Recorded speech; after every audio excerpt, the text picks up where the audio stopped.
Bom dia, boa tarde ou boa noite, meus queridos calouros do curso de Direito. Como vocês estão? Espero que bem.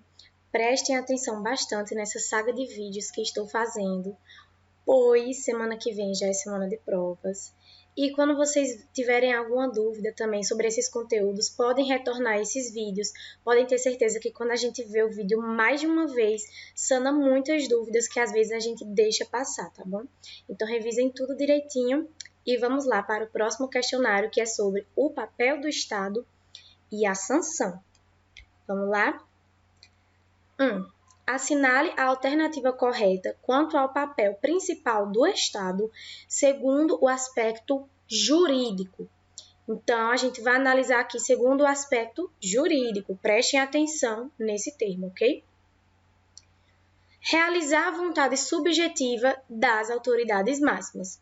Gente, quando a gente diz vontade subjetiva, é a vontade pessoal daquela autoridade máxima.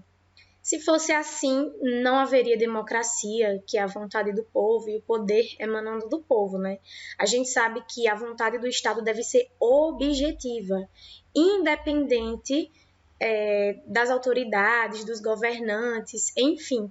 E também, isso aqui não tem nada a ver com o nosso Estado de Direito, né? Que o Brasil é um Estado democrático de direito. E, inclusive, a gente vai ver isso já já nas próximas questões, né? A teoria de Canottilho. Mas, de todo modo, não é um aspecto jurídico do Estado, tá bom? Realizar essa vontade subjetiva. Próximo, garantir o cumprimento do direito. Aspecto jurídico tem a ver com direito. E é justamente o Estado que vai poder exercer a sanção. Prestem atenção. A sanção organizada pelo Estado, ela está pré-tipificada. Não é das vontades próprias, não é dos próprios desejos, dos próprios ideais.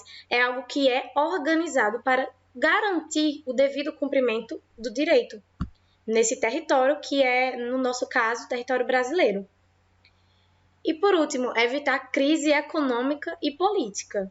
Gente, primeira coisa, não tem a ver com o aspecto jurídico em si, né, de leis, de direito, e sim com o aspecto mais político, mais internacional, esse último tópico aqui. Outra coisa também, como é que se evita essa crise econômica e política? Só por meio da garantia do cumprimento do direito, que é o papel principal, é o papel primário do Estado. Por que a gente estipula um Estado? Porque a gente coloca governantes, prefeitos, vereadores. Por que a gente tem tudo isso nos países? Para justamente organizar, para que a sociedade seja organizada. Afinal, o direito surgiu para isso, né? Para ordenação da convivência social. E é por meio do Estado que isso vai acontecer, tá certo? Próxima questão. A sanção organizada está pré-tipificada por quê? Pré-tipificada quer dizer que essa sanção ela não depende de fatores exteriores. Como ela já está escrita, ela é organizada, tá bom? Independe da situação, por exemplo, quando é aquela sanção difusa, que é a sanção exercida por meio de religião, de moral, etiqueta, esses grupos sociais isolados, essa sanção é difusa, ela acontece sem a gente ter certeza totalmente da dimensão que vai tomar. A gente não tem certeza do que vai acontecer, se vai ter o famoso cancelamento, se vão ter outras consequências. Já a sanção do Estado, que é essa sanção organizada, já tem lá dizendo, para o crime tal, tem a pena tal. Então, a gente já sabe qual é a sanção. E essa sanção é o que, gente? A punição. É como o Estado exerce a sua força. Então, vamos ler aqui e descobrir qual é a correta. A sanção organizada está pré-tipificada porque organiza o ordenamento jurídico, estipulando a solução jurídica, isto é, garante a regra. Sim, gente, como é que a regra vai ser garantida se não houver uma sanção? Se você falar, não pode roubar, matar, caluniar, enfim, existe uma série de crimes e para isso a gente tem a sanção e nem sempre existe uma sanção só para um crime em si, né? Mas vamos por esse lado que é mais fácil para a gente compreender. Se a gente diz não pode fazer nada disso, e aí a pessoa vai lá e faz, ela vai ficar impune? Vai ficar por isso mesmo? Como é que a sociedade vai entender que isso é ruim e que isso não deve ser feito? Então, para garantir a regra, é necessário um ordenamento jurídico organizado que detenha de sanções para condutas que vão contra o que está descrito na Constituição, no Código Civil, no Código Penal e enfim. Depende do bom funcionamento da sanção difusa. Gente, a sanção difusa é aquilo que eu já falei para vocês. É a sanção que decorre da moral de um grupo social, como, por exemplo, das religiões. Então, se segundo aquela religião você está lá naquele estabelecimento religioso e você faz algo que para eles é errado, você não tem dimensão exata do que aquilo pode acontecer. Você não sabe se você vai ser excluído pelas outras pessoas, você não sabe se você vai ser maltratado, se você vai levar algum tipo de castigo. Então, assim, é uma sanção que não é organizada. Ela depende de muitos fatores dentro da sociedade, que é modificável. A sanção organizada não é assim, está escrita exatamente como vai funcionar. Então, essa segunda alternativa está incorreta.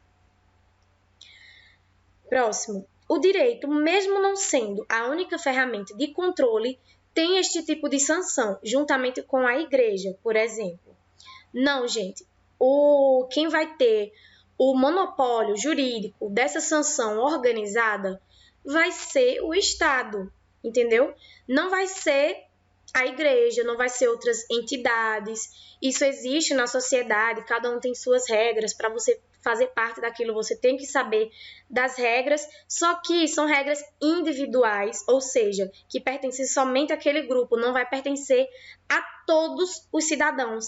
Já o direito é aquilo que Danilma sempre fala nas aulas. Ele não é uma sugestão, a igreja é uma sugestão, você não é obrigado a estar lá. Já o direito é obrigatório a todo e qualquer cidadão que esteja no território daquele estado, ok? O Estado possui 3 elementos essenciais, sendo eles, vamos lá, gente, os 3 elementos essenciais, que sem um deles a gente não consegue conceituar um Estado. Inclusive, vocês provavelmente já viram isso em Estado e Política com Eloy. Domínio político, soberania e povo. Gente, o domínio político, o domínio jurídico, enfim, outros tipos de domínio já representam a soberania. Então, não é isso. Realmente existe o domínio político, mas é essencial. Vocês vão ver que, quando vocês forem ler aqui, vocês vão ver, vão reparar.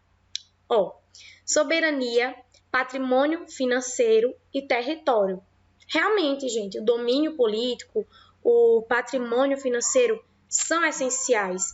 Sem isso, o Estado ele também não vai conseguir se manter. Mas quando a gente lê aqui, povo, território e soberania, esses são os elementos primários. E a partir destes vão se desenvolver os outros elementos que também são importantes, como domínio político, como patrimônio financeiro. Tudo isso vai vir depois desses 3 elementos essenciais para se constituir um Estado. Sem um deles, não existe Estado. Por exemplo, a gente não sabe o tamanho da população brasileira? Isso representa o povo. É por meio disso que a gente vai estipular índices gerais sobre o Brasil, a quantidade de pessoas.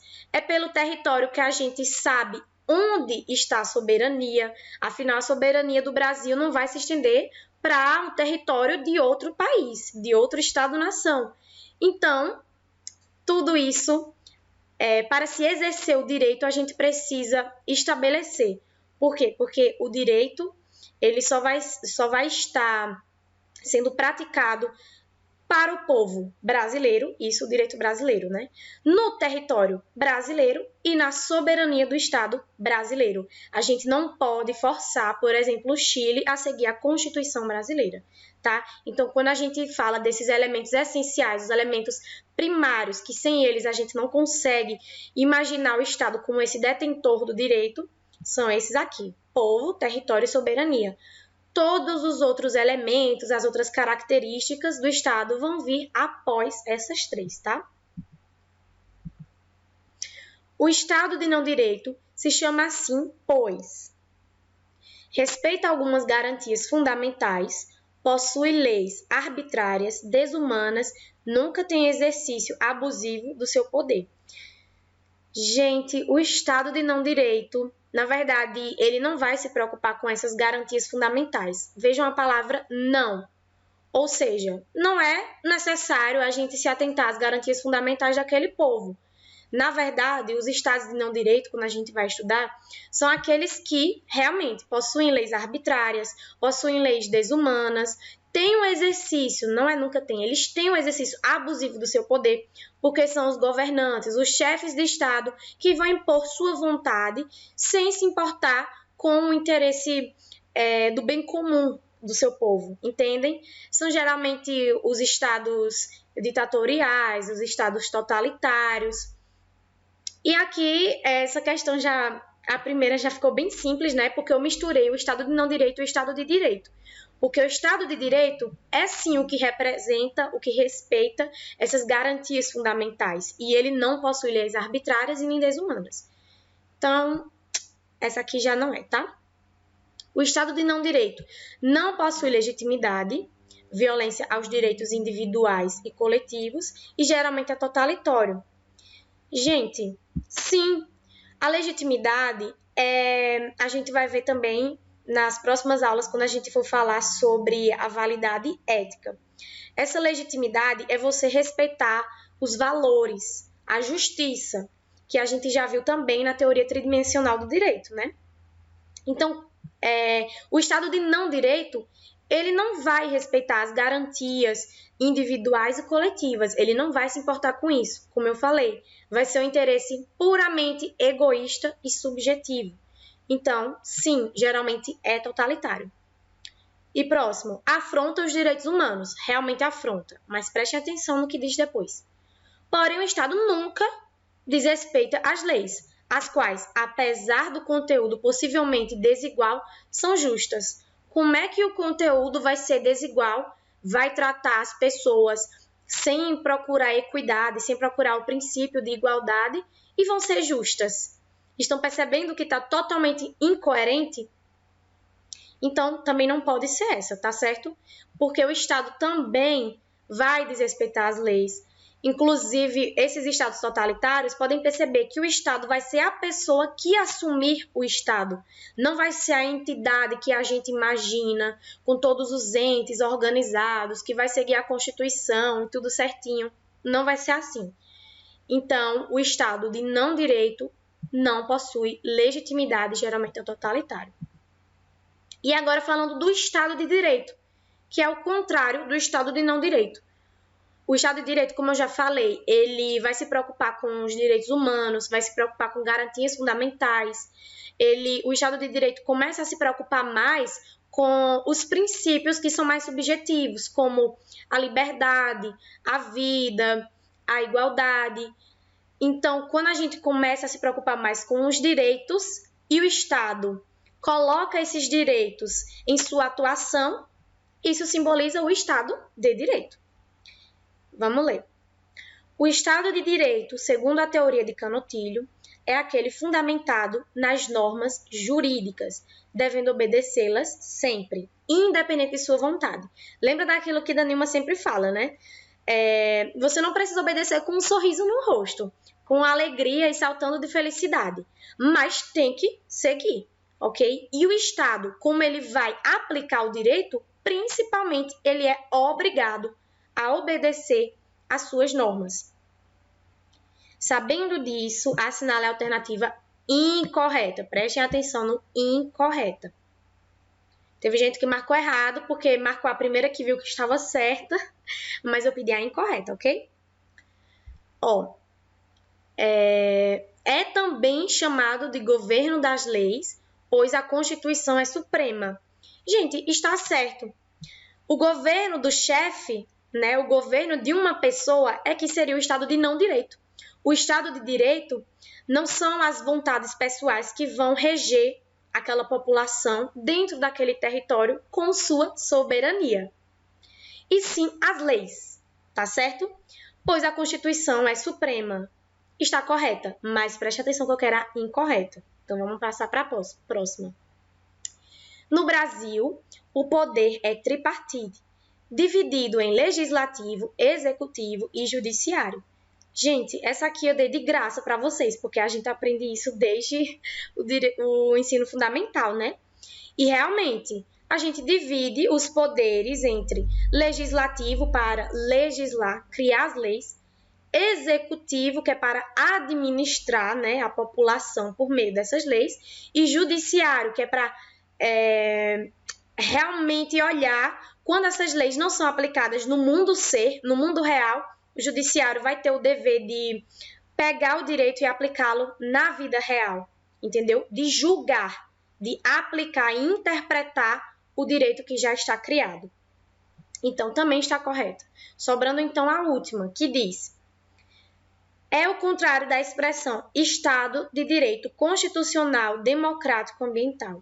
Na verdade, o Estado de Direito é sinônimo dessa expressão e não o contrário, entendeu? Se a gente fosse falar de um Estado que é contrário a essa expressão, seria o Estado de não direito, pois ele não é constitucional. A Constituição é como se fosse apenas um pedaço de papel, ela não é suprema, não é obrigatória, não é democrático e muito menos vai se preocupar com o meio ambiente. E, enfim, quando a gente fala de Estado de Direito, já é para a gente associar a Estado de Direito Constitucional, Democrático, Ambiental. Isso, claro, segundo a teoria de Canutilho, que inclusive Danilma já colocou no portal acadêmico para vocês lerem um pouco sobre isso, tá bom? Se ela não colocou, ela disse que ia colocar, mas como eu não tenho acesso, não tenho certeza. Se ela não colocou, vocês podem vir falar comigo que eu mando para vocês, tá certo? Então é isso, gente. Finalizando aqui mais um conteúdo. Fiquem aí para os próximos, tá bom? Tem muita coisa interessante vindo por aí. Ainda estamos na metade. São 8 vídeos no total. Para auxiliar vocês a compreenderem melhor esse mundo inicial, né? Do direito, tá certo? Então, muito obrigada por terem ficado até aqui e até o próximo vídeo. Tchau, tchau!